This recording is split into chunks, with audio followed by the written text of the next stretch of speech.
Member for Moreton for his contribution, and I call the member for New England. Thank you very much, Madam Deputy Speaker. I present a petition from Ms Lynn Newbury. It has 1,051 signatures, Madam Deputy Speaker, and it's about upgrades and reforms to horse abattoirs. I know that it's something that she will get a great sense of satisfaction that's been presented to the Parliament of Australia.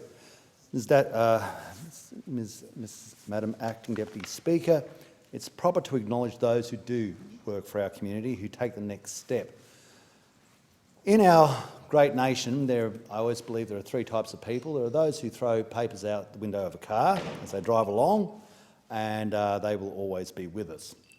The next group are those who complain about people who throw papers out of the window of a car. You can always hear them. You can go to any dinner party, any barbecue, any pub, and you'll hear about people talking about other people who throw papers out the window of a car as they drive along. There's signs out talking about, finding people who throw papers out the window of a car who litter.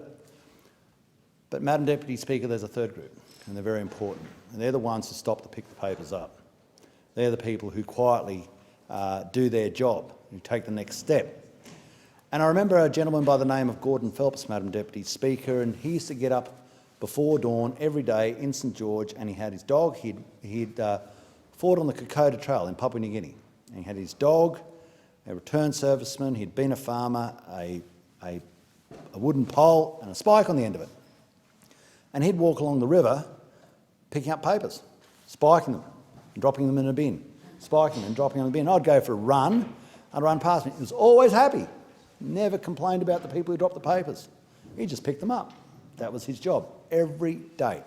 As well as being in Rotary, as well as doing charity work, as well as doing everything else around town, that was another part of what he did after having served for our nation in the Second World War and still doing it, and that stage would have been around 2010. They're the difference. I want to note some other people in our area, in the New England. David Briggs, who got an AM in the Australian Day Awards. Andrew Farris, you probably remember him, is from In Excess. He's in my area. He also got an AM. Vera Turner got an OAM from Armidale. Bill Warburton got an OAM. He's from North Tamworth for services to the community of Tamworth. Dot, I went and had morning tea with Dot Vickery, OAM at Guyra. And Cole Mann, OAM at Tannerfield for services to aged welfare. Or Dr Hutton Odding, PSM, for outstanding services to the primary industry sector. All these people, and so many others in our nation, are paper picker-uppers. They're the people who make our nation great. They don't just do what's expected of them. They don't even complain about those who do the wrong thing. They just take it upon themselves to make our nation a better place. I thank the member